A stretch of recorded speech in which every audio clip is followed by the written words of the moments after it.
Hey friends, welcome again for my YouTube channel. ಇವತ್ತು ಬೆಳಗ್ಗೆ ನನ್ನ ಫ್ರೆಂಡ್ ಅಂಶಿ ಬಂದಿದ್ಲು. ಅವಳನ್ನ ಕರ್ಕೊಂಡು ನನ್ನ ಫ್ರೆಂಡ್ ಸಿಂಚು ಮನೆ ಹತ್ರ ಹೋಗಿದ್ವಿ. ಅವಳು ಇನ್ನೂ ರೆಡಿಯಾಗಿದ್ದಿಲ್ಲ. ಅವರಮ್ಮ ಕರೆದು ಒಳಗಡೆ ಕೂರಿಸ್ಕೊಂಡಿದ್ರು. ಯಾವಾಗಲೂ ಲೇಟ್ ಮಾಡ್ತಾನೆ ಇರ್ತಾಳೆ. ಶಾಮನೂರು ಆಂಜನೇಯ ದೇವಸ್ಥಾನಕ್ಕೆ ಹೋಗಿದ್ವಿ. ಫುಲ್ ಪವರ್ಫುಲ್ ದೇವರಿದು. ಅಲ್ಲೋದ್ಮೇಲೆ ಜರ್ಸಿ ಪೂಜೆ ಎಲ್ಲ ಮಾಡಿಸ್ತಿದ್ರು. ಮ್ಯಾಚ್ ಇತ್ತಂತಲೇ ಹೋಗಿದ್ದು ಆ್ಯಕ್ಚುಲಿ ನಾವಲ್ಲಿ. ಎಲ್ಲರೂ ಸ್ಟೋರಿ ಹಾಕಿದ್ರು, ಇದು ಜರ್ಸಿ ಪೂಜೆ ಇದೆ ಬನ್ನಿ ಅಂತ. ಅದಕ್ಕೆ ನಾವು ಹೋಗಿದ್ವಿ. ಹಂಗೆ ಹೋಗ್ತಾ ನಾವು ನಮ್ಮ ಸ್ಕೂಲ್ ನೋಡಿದ್ವಿ. ಒಂಥರ ಬೇಜಾರಾಗ್ಬಿಡ್ತು. ಸುಮ್ಮನೆ ಅಂತಿರ್ತೀವಿ, ಯಾವಾಗ ಮುಗಿತಾನೋ ಅಂತ. ಮುಗ್ದಾಗ ಗೊತ್ತಾಗುತ್ತೆ. ತಿಂದ್ವಿ. ಹಂಗೆ ಇವಳು ಬರೀ ಇಂಥದ್ದೇ ಮಾಡ್ತಿರ್ತಾಳೆ ನೋಡಿ ಗೈಸ್, ಫೋಟೋ ತೆಗ್ದೆ, ಅದು ಮಾಡಿದೆ ಇದು ಮಾಡಿದೆ ಅಂತ. ಅವಳು ಕೂಡ ಜರ್ಸಿ ಇವತ್ತು ಇಡೀ ದಿನ, ಅವಳು ಮ್ಯಾಚ್ ಇದ್ದಿದ್ದ ದಿನ ಫುಲ್ ಜರ್ಸಿ ಹಾಕಿದ್ಲು. ನನಗೆ ಜರ್ಸಿ ಹಾಕೊಂಡದು ಅಷ್ಟೆಲ್ಲ ಇಷ್ಟ ಆಗಲ್ಲ.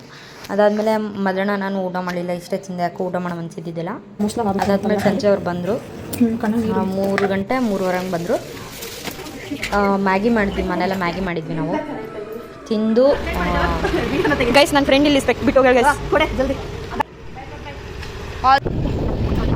ತಿಂದಮೇಲೆ ನಮ್ಮ ಅಜ್ಜಿ ಮನೆಗೆ ಹೋಗಿದ್ವಿ, ಚಿಕ್ಕಿ ಮನೆಗೆ. ಅವ್ರು ಕರ್ತಿದ್ರು ಅಂತ. ಫುಲ್ ನಾವು ಸ್ಟಾರ್ಟಿಂಗಿಂದ ಹಿಡಿದು ಎಂಡಿಂಗ್ ಮಟನೂ ನೋಡಿದ್ವಿ.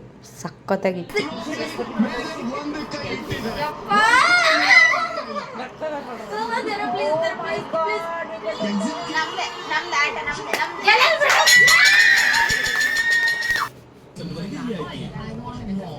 ನನ್ನ ಕಾಲೇಜ್ ಬಗ್ಗೆ ಎಲ್ಲ ಇವರೆಲ್ಲ ಯೋಚನೆ ಮಾಡ್ತಿದ್ರು ಗಾಯ್ಸ್.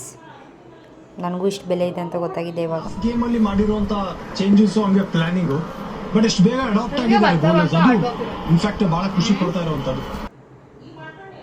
ಅಪ್ ಟು ಎಂಡ್ವರೆಗೂ ನೋಡಿ ಬಂದ್ವಿ. ಎಷ್ಟು ಜನ ಇದ್ದಾರೆ.